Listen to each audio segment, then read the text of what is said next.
দর্শক আসসালামু আলাইকুম। আপনারা সবাই কেমন আছেন? আশা করছি আপনারা সবাই অনেক ভালো আছেন। এই যে বন্ধুরা, আপনারা দেখতে পাচ্ছেন বন্ধুরা কিভাবে বন্ধুরা বাড়ির আশেপাশে বন্ধুরা এগুলা চাষ করুন। বন্ধুরা অনেকে আছে বন্ধুরা নিয়ম কানুন না মেনেই বন্ধুরা আপনারা এগুলা চাষ করেন বন্ধুরা। এর জন্য কিন্তু আপনারা তেমন একটা আপনাদের ফসলগুলো কিন্তু তেমন একটা ভালো হয় না বন্ধুরা। যদি ফসলগুলো যদি আপনারা ভালো করতে পারেন বন্ধুরা, তাহলে কিন্তু বন্ধুরা আপনারা কিন্তু চাইলে কিন্তু খুব সহজেই কিন্তু আপনারা এই ফসলগুলো কিন্তু চাষ করতে পারেন বন্ধুরা। অনেকে আছে বন্ধুরা নিয়ম কানুন না মেনেই কিন্তু বন্ধুরা আপনারা এই ফসলগুলো চাষ করেন বন্ধুরা। এটা হচ্ছে মিষ্টি কুমড়া বন্ধুরা। এই মিষ্টি কুমড়া খেতে কিন্তু বন্ধুরা খুবই সুস্বাদু বন্ধুরা। আমরা নিজেরাই কিন্তু আমাদের গ্রামগঞ্জের কৃষকেরাই কিন্তু বাড়ির আশেপাশে এই মিষ্টি কুমড়ার বীজগুলো রোপণ করে থাকি।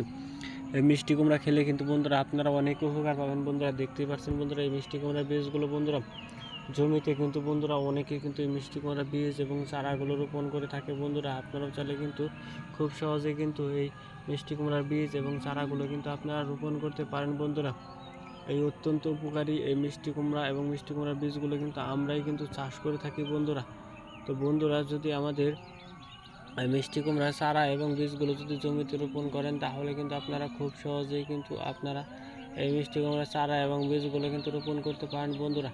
তো বন্ধুরা যদি আমাদের এই ভিডিওটি ভালো লেগে থাকে, তাহলে বন্ধুরা অবশ্যই আমাদের এই ভিডিওতে একটি লাইক করবেন এবং কমেন্টে আপনাদের মতামত জানাবেন। ধন্যবাদ আপনাদের সবাইকে। আসসালামু আলাইকুম বন্ধুরা।